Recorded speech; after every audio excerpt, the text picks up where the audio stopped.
Evangelho de Jesus segundo o relato de Mateus. Nós estamos no capítulo 4 ainda. Deixa eu fazer um incentivo aqui para você. Estude a palavra de Deus. E estudar é mais do que ler, é mais do que ouvir. Você sabe que há promessas na Bíblia de que quando nós ouvimos o texto da Bíblia, ouvimos o texto sagrado, nós somos felizes, nós somos bem-aventurados. Há uma alegria, isso está em Lucas capítulo 10, em Apocalipse também aparece, em Neemias capítulo 8. Quando você ouve a Bíblia, há uma alegria que surge no seu coração.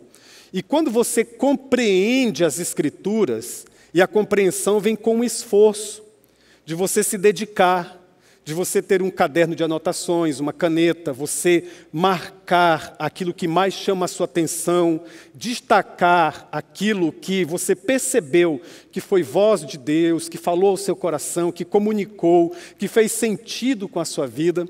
Neemias capítulo 8, por exemplo, diz que há uma explosão de alegria quando você compreende. Deus nos deu um intelecto e uma ocupação, a ocupação de ler o texto sagrado, de ouvir, de compreender. Então, há muita felicidade.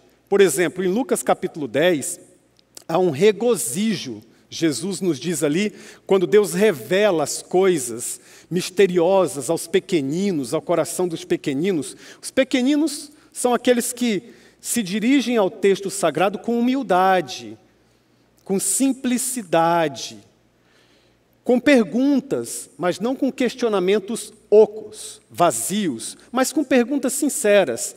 Então, estes pequeninos, quando eles compreendem a Bíblia, há uma explosão de alegria.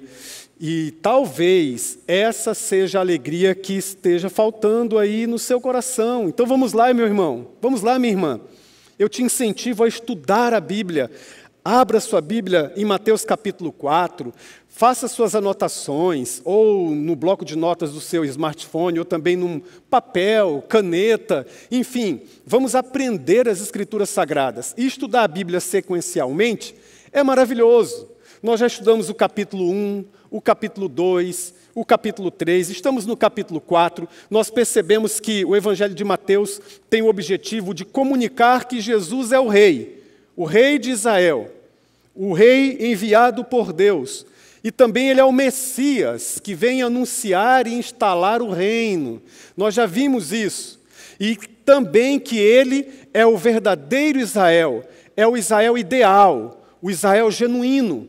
Portanto, Mateus faz questão de dizer que Jesus personifica, Jesus nele mesmo vai cumprir tudo aquilo que Israel antigo deveria ter cumprido e não cumpriu. Ele vai estabelecer na própria vida os passos do Israel antigo, os passos do Israel da antiga aliança. Naquilo que Israel falhou, Jesus obedeceu. E o capítulo 4 nos diz isso, que ele foi passado num teste de fogo, numa prova de fogo. As 3 tentações que nós estudamos, você se lembra? E ele venceu todas elas. Aquelas tentações que Israel, as tentações contra o amor de Deus, que Israel fora submetido e errou, e pecou, e falhou, Jesus fora submetido às mesmas provas, às mesmas tentações, porém não pecou. E a carta aos Hebreus, capítulo 4, versículo 15, nos diz que ele foi tentado em todas as coisas. Imagina isso. Todas as tentações, de todos os tipos, de todas as formas, de todas as espécies, foram alvejadas em Jesus, lançadas contra Jesus, porém ele não pecou. O nosso Messias inocente vai morrer, nós vamos estudar isso mais à frente, ele vai morrer substituindo-nos no Calvário. Mas ainda aqui, continuando o capítulo 4, nós vamos falar sobre as andanças e mudanças de Jesus. Por onde Jesus anda, surgem mudanças. Por isso é o tema dessa mensagem, andanças e mudanças. E nós vamos ler a parte final do capítulo 4, que é a partir do versículo 12. Diz assim: quando Jesus ouviu que João tinha sido preso, voltou para a Galileia. Saindo de Nazaré, foi viver em Cafarnaum, que ficava junto ao mar, na região de Zebulon e Naftali, para cumprir o que fora dito pelo profeta Isaías. Terra de Zebulon e terra de Naftali, caminho do mar, além do Jordão, Galiléia dos gentios. O povo que vivia em trevas viu uma grande luz. Sobre os que viviam na terra da sombra da morte, raiou uma luz. Daí em diante, Jesus começou a pregar: arrependam-se, pois o reino dos céus está próximo.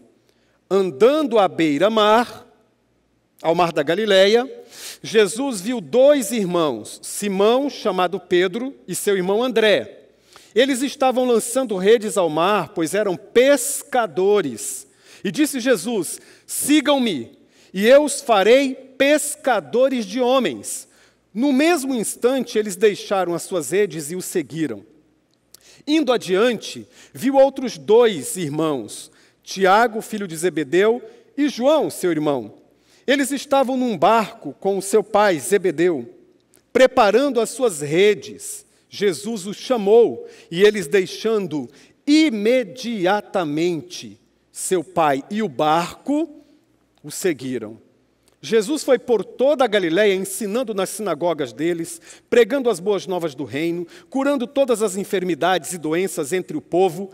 Notícias sobre ele se espalharam por toda a Síria, e o povo lhe trouxe todos os que estavam padecendo vários males e tormentos, endemoniados, epiléticos, paralíticos, e ele os curou. Grandes multidões o seguiram, vindas da Galiléia, Decápolis, Jerusalém, Judéia e da região do outro lado do Jordão. Até aqui, finaliza o capítulo 4. A expressão andanças do nosso título aí, andanças e mudanças, a expressão andanças, eu retirei do texto bíblico mesmo, no versículo 18. A expressão que diz assim, olha, andando, algumas versões dizem, caminhando à beira-mar. Essa expressão andando, caminhando, no ministério de Jesus é muito cara, é muito importante, é muito especial. Ela é uma palavra grega, anota aí, vou ensinar para você uma palavrinha grega que está aqui. É uma palavra grega, peripaton. Peripaton aparece aqui. O que significa essa palavra? Peripaton significa andar, simplesmente isso. Caminhar em torno de alguma coisa, em torno de uma região, aqui no caso no caminho do mar, naquela orla que incluía, na direção do mar Mediterrâneo, mas incluía o que não era mar de fato, que era o lago da Galileia. Mas com o tempo, essa expressão para os filósofos, também para os que estavam mais afeitos à espiritualidade, ela começou a ganhar uma conotação muito especial. Peripaton não significava simplesmente andar a ermo, caminhar a ermo, mas andar com um propósito, andar com um objetivo. E no caso do ministério de Jesus, ensinar enquanto andava, ensinar enquanto caminhava. E como o ministério de Jesus era transformador, então, enquanto ele andava, mudanças surgiam. E o legal de seguir a Jesus é exatamente isso. Porque nós olhamos o texto bíblico e também nós percebemos na nossa vida até os dias de hoje que por onde Jesus anda, por onde Jesus passa, as coisas nunca continuam do mesmo jeito. Elas mudam. Elas mudam. Jesus passa por uma região, há mudanças. Jesus passa por uma casa, há mudanças. Nos nossos dias também é assim. Jesus passa por sua casa, entra na sua casa, no seu casamento, na sua família, e ele muda. Enquanto ele anda, ele muda. O ministério de Jesus é dinâmico, há movimento. E quando nós lemos esse trecho das Escrituras, nós nos surpreendemos com muitas mudanças. E eu quero compartilhar pelo menos 5, talvez 6. 5 mudanças. A primeira delas que nós percebemos aqui no texto é que é uma mudança de João Batista para Jesus. Você observou aí? Diz o verso 12. Quando Jesus ouviu que João tinha sido preso, voltou para a Galileia. Há uma mudança. O foco inicial era o ministério de João Batista. Ele pregava uma mensagem. Todos iam até a beira do Jordão para serem batizados por ele. Era o ministério de Jesus, de João, melhor dizendo, João Batista, como precursor do Messias. Mas, de repente, ele é preso. E as circunstâncias da prisão e depois da morte de João Batista, elas não são compartilhadas aqui, no versículo 12. Aqui diz simplesmente que ele foi preso. Mas em Mateus capítulo 14, a partir do versículo 1, nós vamos entender depois, numa outra mensagem, como ele foi preso, por que ele foi preso, em quais circunstâncias ele foi preso. Ele denunciou, por exemplo, o pecado de Herodes, o pecado de adultério. Herodes estava traindo o próprio irmão, seu próprio irmão. E esse Herodes, citado lá em Mateus capítulo 14, não é Herodes o Grande, que perseguiu Jesus enquanto pequeno, enquanto bebê. Era da dinastia de Herodes, era um outro Herodes, Herodes o tetrarca. E ele estava mantendo um caso com a sua cunhada, Herodias, e João denuncia isso. João disse: isso está errado, isso é contra a Torá, isso é contra a lei de Deus, isso é pecado o que você está fazendo. E ele mandou prender João. E depois o texto vai explicar que a cunhada dele pede para a filha solicitar a Herodes, o tetrarca, a cabeça de João Batista. Essas são as circunstâncias. Eu fiz um resumo aqui, a gente vai falar sobre isso em outra mensagem. Mas aqui nos vale dizer que ele foi preso, mas a mensagem não estava presa. Jesus continuou a pregar. Então essa é a primeira mudança que nós enxergamos aqui nesse trecho de João para Jesus. Agora diz o versículo 17 que Jesus começou a pregar. Isso é muito interessante observar, porque também do ponto de vista humano, foi a prisão de um homem íntegro, de um homem que tinha um compromisso ético muito intenso, que era espiritual, que era justo aos olhos de Deus e aos olhos das pessoas. Simplesmente foi uma prisão injusta aos olhos humanos. Mas no contexto espiritual, no mundo espiritual, as coisas estavam se desenhando de outra forma. O versículo nos insinua isso quando diz: quando Jesus ouviu que João tinha sido preso, voltou para a Galileia. A expressão voltar é retirar-se. Ela aparece mais uma vez no Evangelho de Jesus segundo Mateus, e ela sempre aparece aqui nas duas vezes no contexto de perigo. Jesus percebeu que estava em perigo, mas ele não fugiu.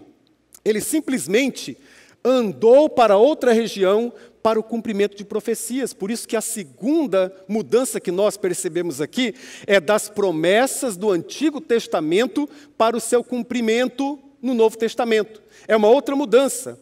Os versos 13 a 16 afirmam: saindo de Nazaré, foi viver em Cafarnaum, que ficava junto ao mar, na região de Zebulon e Naftali. Zebulon e Naftali eram duas tribos, das 12 tribos, de Israel, eram duas tribos. Aquela região antigamente era habitada por Zebulon e Naftali. Para quê? Para cumprir o que fora dito pelo profeta Isaías, diz o versículo 13. Continua: terra de Zebulon, terra de Naftali, caminho do mar, além do Jordão, Galileia dos gentios. O povo que vivia nas trevas viu uma grande luz, sobre os que viviam na terra da sombra da morte, raiou uma luz.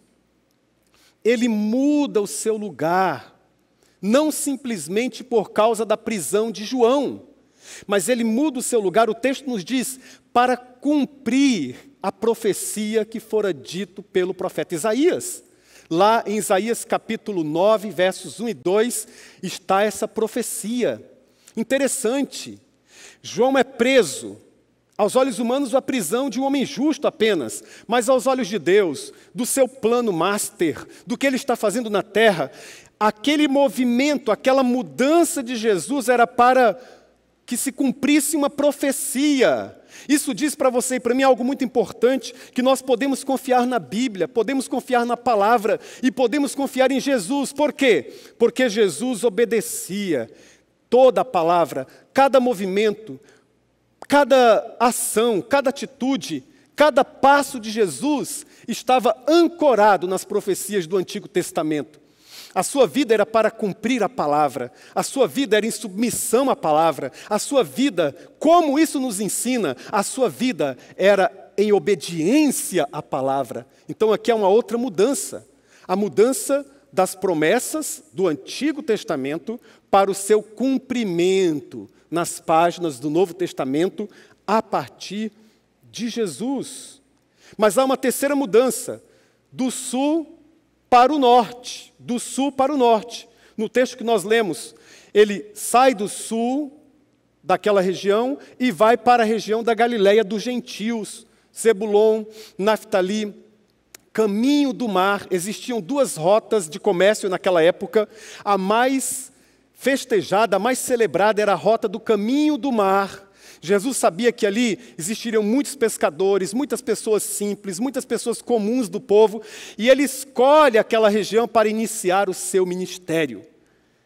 Isso diz alguma coisa? Óbvio que sim. No sul ficava o templo dos judeus, o centro da adoração. Na cabeça dos judeus naquela época, o lugar onde Deus habitava, o lugar onde Deus se manifestava, o prédio onde a ação de Deus era percebida. E somente ali no prédio, Jesus vai começar o seu ministério bem distante daquele centro judaico de adoração. Ele vai começar o seu ministério no caminho do mar, na Galileia dos gentios. Ele muda do sul para o norte, de uma região celebrada, o sul, para uma região desprezada, o norte. E sabe o que os líderes religiosos da época, que era uma minoria que fazia muito barulho, mas os líderes religiosos da época, sabe o que eles diziam sobre aquela região onde Jesus foi começar o seu ministério? Eu quero ler para você. Está no Evangelho de João, capítulo 7, versículo 41 e versículo 52. Olha a reputação daquela região. Diz assim: outros disseram, ele, Jesus, é o Cristo. Ainda outros perguntaram, como pode o Cristo vir da Galileia? Como pode o Cristo vir da Galileia? Era a pergunta deles. Continua agora no verso 52. Eles responderam, você também é da Galileia? Responderam para Nicodemos, você também é da Galileia? Verifique e descobrirá que da Galileia não surge profeta. O Sinédrio disse isso para Nicodemos. É uma ironia, um sarcasmo. Ô Nicodemos, você também é da Galileia? O que é isso? Como assim? Você defendendo esse Cristo? Você defendendo ele como Messias? Como assim? Você não leu, você não estudou na lei? Observa, verifique. A palavra verificar aqui é verificar quase como um escrutínio de um investigador. Investigue e veja e descobrirá que da Galileia não surge profeta. E o Sinédrio aqui estava manipulando as informações, porque nós sabemos que o profeta Jonas, por exemplo, era da Galileia. E eles omitem essa informação. Claro que da Galileia surgem profetas. E agora, o maior de todos os profetas, o profeta Jesus, o Senhor Jesus, o Messias, o Senhor dos Senhores. Essa mudança é emblemática, ela é uma mudança muito profunda. Ele não começa o seu ministério no templo, ele começa o seu ministério entre o povo, entre os pescadores, entre os mais comuns. E ele anunciava também o evangelho nas sinagogas dos judeus.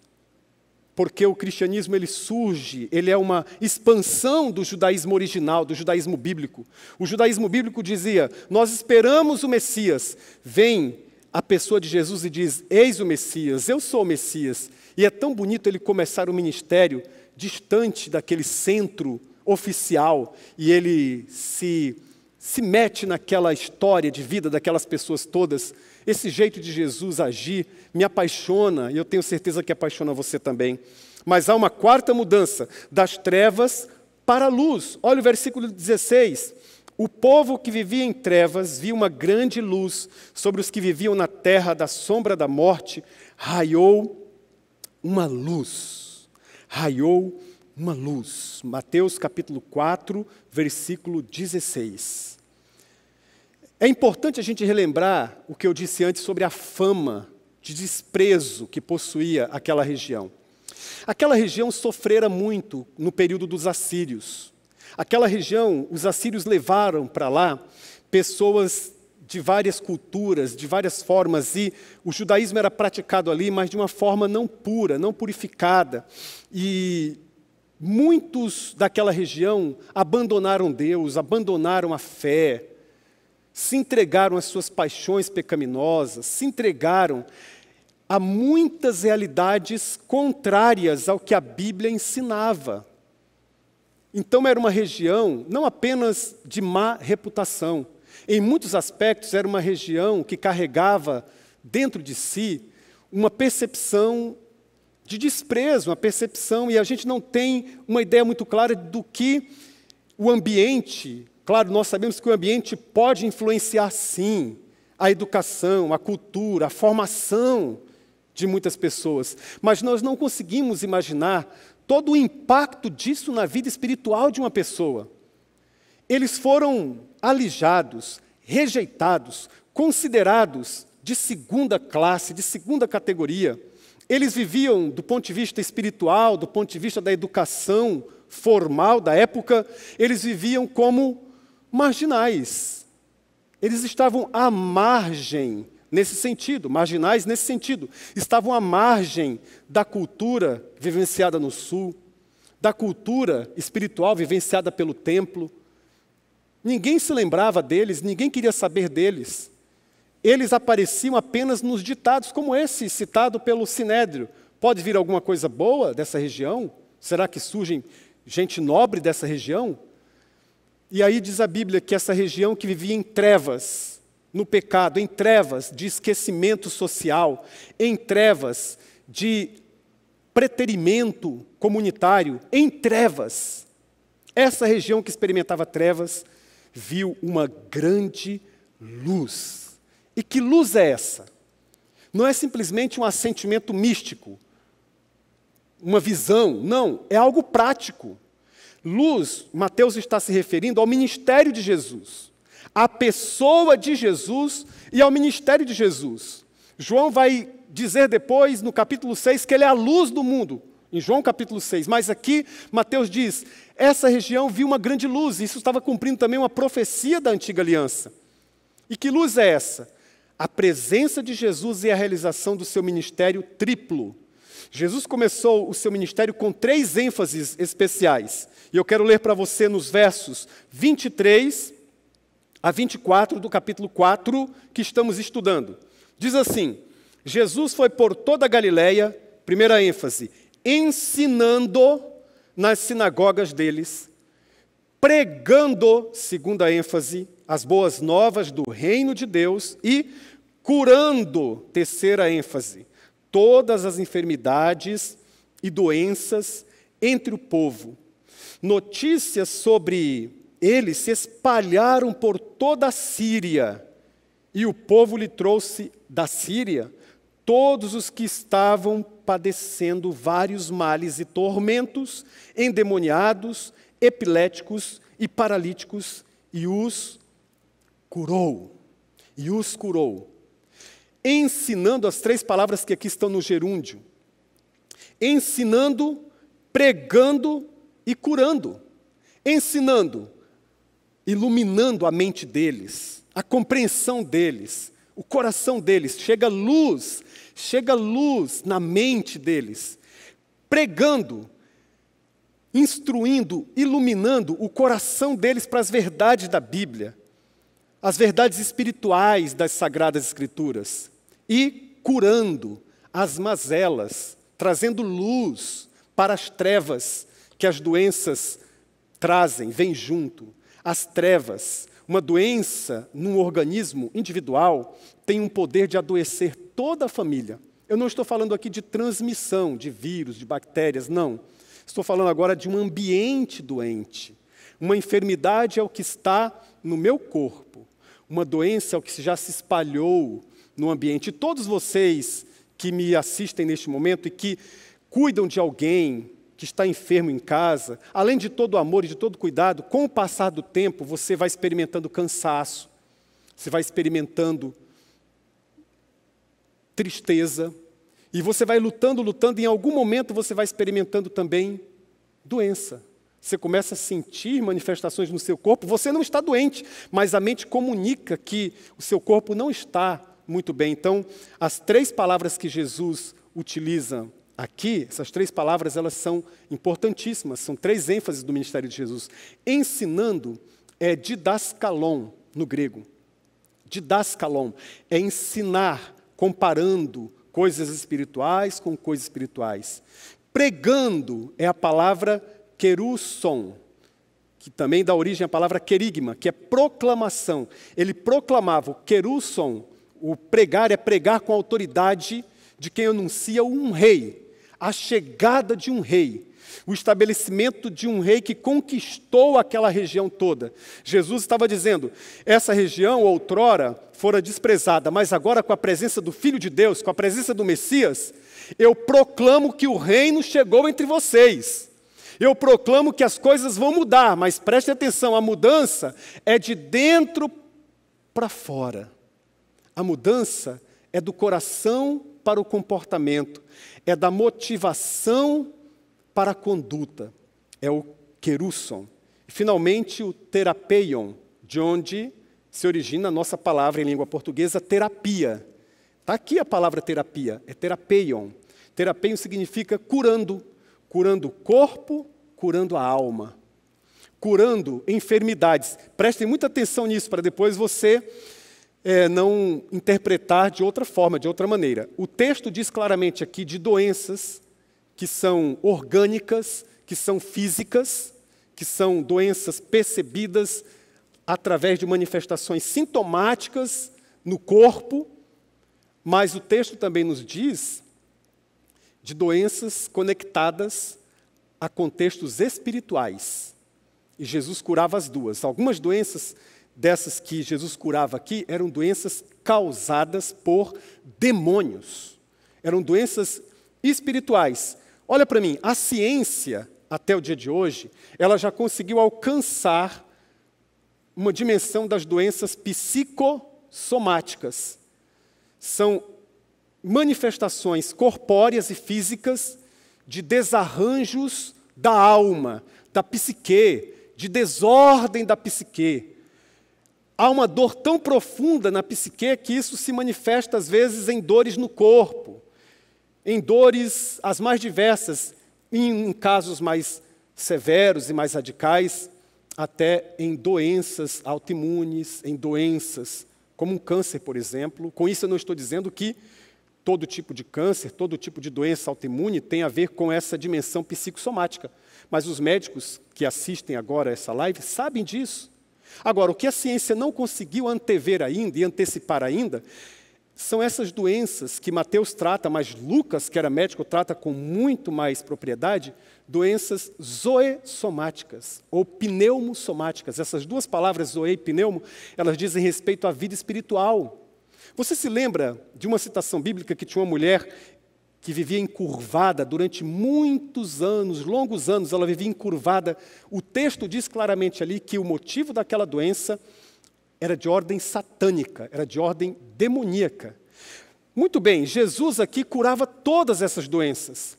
Era uma explosão de cura, de luz. Ele lançava luz sobre essas enfermidades, ele lançava luz sobre aqueles problemas e curava. Ele inicia o seu ministério com essas 3 ênfases, e aquilo foi interpretado como cumprimento de uma profecia. Em outras palavras, chegou a luz neste lugar. E a igreja continua com esse ministério. Ela precisa se abrir para esse ministério de ensinar, de daskalon, de pregar, querusson, e de terapeion, de curar a alma, de curar a vida espiritual, de curar o corpo. É papel da igreja, e ela pode fazer isso de forma direta, isto é, orando com fé, buscando a Deus, e Deus, no propósito dele, pode estabelecer cura, ou ainda de forma indireta, através dos médicos, a igreja incentivando a medicina, porque a medicina foi criada por Deus, a igreja incentivando a descoberta, a igreja orando para que surjam vacinas eficientes, como é o caso agora, estamos numa pandemia, a igreja não fazendo vistas grossas ou rejeitando até a ciência, mas celebrando e aplaudindo a boa ciência, porque vem de Deus também. A Bíblia nos diz, na carta aos Colossenses, capítulo 3, que todo o tesouro do conhecimento e da sabedoria, da ciência, estão em Jesus, estão no Senhor Jesus. Olha que coisa linda. E a igreja precisa ter esse discurso harmônico, como Agostinho, o bispo da cidade de Hipona, falava. Agostinho dizia: toda verdade é propriedade do cristianismo, onde quer que ela se manifeste, onde quer que ela aconteça, na arquitetura, na ciência, nas artes, na medicina. Uma vez que Jesus disse: eu sou a verdade, toda verdade, inclusive as verdades matemáticas, elas pertencem ao reino, elas pertencem a Jesus. Esse é o ministério da igreja também. Mas há uma outra mudança, a quinta mudança, de um povo só para todos os povos. Quando Jesus muda daquela região do sul para o norte, olha a lista no versículo 16 aí, olha a lista. A Síria, grandes multidões da Galileia, dos arredores, Decápolis, Jerusalém, Judeia e da região da além do Jordão, que a gente sabe no versículo 25, a gente sabe que era a Pérea, essa região para além do Jordão, certo? Em outras palavras, há uma mudança aqui de um só povo, o povo judeu, para todos os povos. Ele vai para a Galileia dos gentios, os gentios são os não-judeus, para dizer: gente, eu sou para todos os povos. Não é apenas um povo agora, mas são todos os povos. A visão de Jesus, a graça de Jesus, a salvação de Jesus é acessível para todos os povos. Todos os povos podem colocar fé, podem depositar confiança nele. Essa mudança aqui demonstrada. A sexta e última mudança que eu observo aqui: de um homem só para mais 12, pelo menos aqui nesse contexto. A partir do versículo 18, diz assim: andando à beira-mar, do mar da Galileia, Jesus viu 2 irmãos, Simão, chamado Pedro, e o seu irmão André. Eles estavam lançando redes ao mar, pois eram pescadores. E disse Jesus: sigam-me, e eu farei pescadores de homens. No mesmo instante, eles deixaram suas redes e o seguiram. Indo adiante, viu outros 2 irmãos, Tiago, filho de Zebedeu, João, seu irmão, e eles estavam num barco com seu pai Zebedeu, preparando as redes. E Jesus os chamou, e eles, deixando imediatamente o barco e seu pai, o seguiram. Mateus 4, 18 a 22. Jesus, para levar essa luz adiante, para compartilhar essa luz com todos os povos, ele começa com 12. 12 homens comuns, simples. Porém, aqui nós percebemos nestes primeiros homens que foram escolhidos aqui, depois a lista vai se completar, mas nesses primeiros homens aqui, uma prontidão. Jesus disse: siga-me. Foi um sermão de 2 palavras só: sigam-me. E eles seguiram a Jesus. Eles começaram a seguir a Jesus. Deixaram suas redes, deixaram o pai, deixaram a companhia de pescas. Zebedeu era uma companhia de pescas. E eles abandonaram aquilo para seguir a Jesus. E Jesus disse: eu farei de vocês pescadores de homens. Vocês que pescam peixes, mas eu farei de vocês pescadores de homens. E quando Jesus usa a palavra pescadores, há 2 palavras na língua grega, uma que comunica pescador de peixe grande, e a outra que comunica pescador de um modo geral, pescador, que pesca peixes grandes e pequenos. Jesus fez questão de não usar a palavra para pescar só peixes grandes. Legal isso, não é? Interessante isso. Jesus usa a palavra que é genérica, é para pescar todo tipo de gente. Gente grande, gente pequena, gente de todos os tipos, peixe de todas as formas, de todas as maneiras. Eu farei de vocês pescadores de homens. Quantas mudanças, quantas mudanças. Vamos resumi-las. De João para Jesus, das promessas do Antigo Testamento para o cumprimento das promessas, do sul, lá em Jerusalém, para o norte, a Galileia dos gentios, das trevas para a luz, De um povo só, o povo judeu, para todos os povos, todas as nações. De um homem só, Jesus, para pelo menos mais 12 nesse primeiro contexto. Quantas mudanças! Mas esse texto fala de uma coisa que não mudou e nunca muda. Não mudou, não muda e nunca mudará. Sabe o que é? Converse aí com o seu marido, com a sua esposa, pergunta para o seu filho bom de Bíblia, pergunta para ele aí, você leu o texto, pastor leu, o que não muda? O que nunca mudou? Nós falamos sobre as mudanças. Vamos, fala aí com o seu esposo, fala aí com a sua esposa dedicada, estudiosa da Bíblia, fala aí com seus filhos adolescentes que amam estudar a Bíblia, pergunta para eles aí, o que mudou?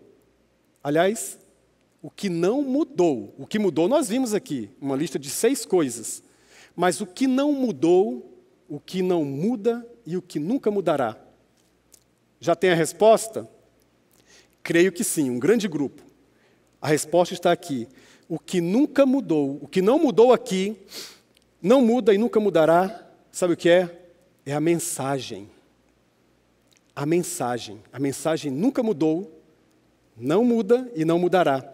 Jesus, quando ele começa a pregar, versículo 17, daí em diante, Jesus começou a pregar. E qual foi a mensagem dele? Arrependam-se, pois o reino dos céus está próximo. Volta a página um pouquinho, você tem João capítulo 3, e quando João começa a pregar no versículo 2, ele diz, arrependam-se, pois o reino dos céus está próximo. João prega, arrependam-se, o reino dos céus está próximo. Jesus começa a pregar aqui no versículo 17, dizendo, arrependam-se. Essa palavra arrependam-se, na língua grega é metanoia, que é, literalmente eu poderia traduzir mudança de mente, ou mudança de vida. Então, o que nunca mudou, nunca muda e nunca mudará, é a mensagem. E o que diz a mensagem? Mudem de vida. Mudem de vida. A mensagem que nunca muda, diz para você e para mim, muda de vida. Muda o seu jeito de viver, o seu jeito de tratar os seus mais próximos, os seus familiares, muda o seu jeito de se relacionar com as pessoas, muda o seu jeito de falar com Deus, de viver, muda o seu jeito, converta-se, muda o seu jeito. Depois o Senhor, na cruz do Calvário, naquele gesto de morrer em seu lugar e em meu lugar, no lugar de todos, Ele vai nos dizer que agora essa salvação, essa mudança está acessível, disponível a todos quantos, com o coração contrito e com fé e humildade, reconhecem que precisam voltar, precisam mudar.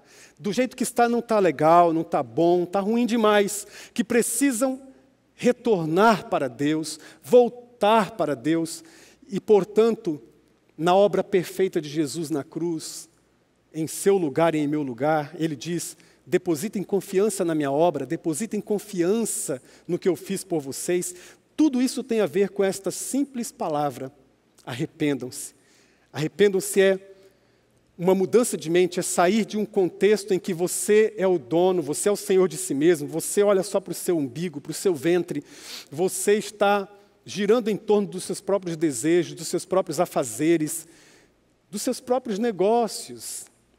E você se dispõe a deixar, a renunciar, como aqueles homens, os 4 primeiros chamados por Jesus, deixaram as redes e se voltaram para Jesus. Há coisas que precisam ser abandonadas na sua vida, no seu coração, na minha vida, no meu coração, no meu comportamento, no seu comportamento. Há coisas que nós precisamos deixar. E o impulso que nós temos foi que Jesus pagou um alto preço e com seu sangue Ele nos deu a oportunidade, não a chance, mas é uma oportunidade espiritual de olhar para Ele, depositar confiança nele e dizer, eu quero mudar. A mensagem não mudou. Por onde Jesus anda, muitas coisas mudam. Há transformação. As andanças de Jesus trazem mudanças, até os dias de hoje. Mas o que não muda e não pode mudar é a mensagem. Por que não pode mudar? Porque esta é a única mensagem no universo inteiro capaz de gerar mudanças significativas, de cima a baixo, de dentro para fora, em todos os contextos, em tudo que eu sou, em tudo que eu digo, em tudo que eu faço. Mudanças, mudanças. Talvez o seu coração tenha uma sede enorme de mudanças, uma fome enorme de mudanças. Então, receba esta palavra eterna, esta palavra que é garantida pelos céus, esta palavra de Jesus, e deposite confiança nele. Comece hoje a ser um discípulo de Jesus, um aprendiz de Jesus. Talvez você pense, pastor, meu coração é como aquela terra de Zebulon, Naftali, aquela região, o caminho do mar. É região de trevas, é região de trevas interior. Jesus pode fazer brilhar a luz nesse ambiente interior, no seu coração, na sua mente. Porque a mensagem não muda, e a mensagem proclamada há mais de 2000 anos continua sendo a mesma: mudem de vida. É a palavra dele para o homem: mude de vida. Para a mulher: mude de vida, minha filha. Para os adolescentes: mudem de vida. Para os jovens: mudem de vida.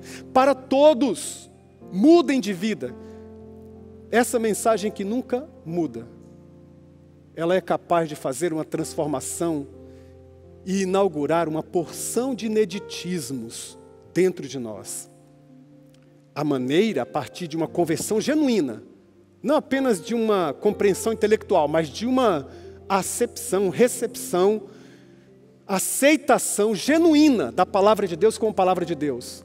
Ela vai inaugurar um ineditismo no seu casamento. Seu casamento vai começar a experimentar coisas inéditas.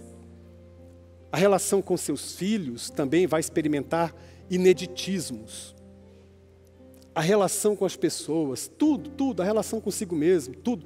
Você vai sentir vontade de orar, vai sentir vontade de ler a Bíblia e vai sentir um compromisso tão intenso que no dia que você acordar sem vontade, você vai ler também. Porque você sabe que basta começar a ler e de repente vem a alegria, de repente vem a ação do Espírito. Você vai ser batizado no Espírito Santo de Deus, é um ineditismo, uma experiência profunda de êxtase espiritual, vai marcar esse momento na sua existência. Você vai deixar de besteira, desculpa a expressão, vai deixar de besteira e vai ser batizado logo, vai descer as águas, vai pedir o batismo. Você não vai ficar se preocupando com coisas outras, com o futuro, porque o hoje é o que importa. Você vai desejar se unir a outros cristãos, mesmo neste tempo, vai desejar participar das reuniões online com mais intensidade, com maior alegria. Vai perceber o ineditismo no seu trabalho, o ineditismo na sua escola, o ineditismo em todas as suas relações, especialmente a sua relação com o Pai, a sua relação com Deus. Por onde Jesus anda, há mudança. Ele não deixa nada do mesmo jeito, ele mexe. O problema muitas vezes é que Jesus mexe e nós vamos lá e colocamos de novo. Esse é o nosso problema. Mas até nisso, a Bíblia diz que se 7 vezes o justo cair, Deus o levantará 7 vezes, porque é servo dele. Até na nossa queda, até nos nossos descompromissos, até nos nossos desacertos, nós experimentamos um ineditismo. Jamais alguém nos tratou com tanta generosidade, com tanto amor, com tanta graça. Ali está um maltrapilho. José Júnior, caído no seu pecado, olha para Jesus e o José Júnior, o maltrapilho, experimenta vestes novas. Vestes novas. É assim. A mensagem não muda, e a mensagem é: mudem de vida. Mudem de vida.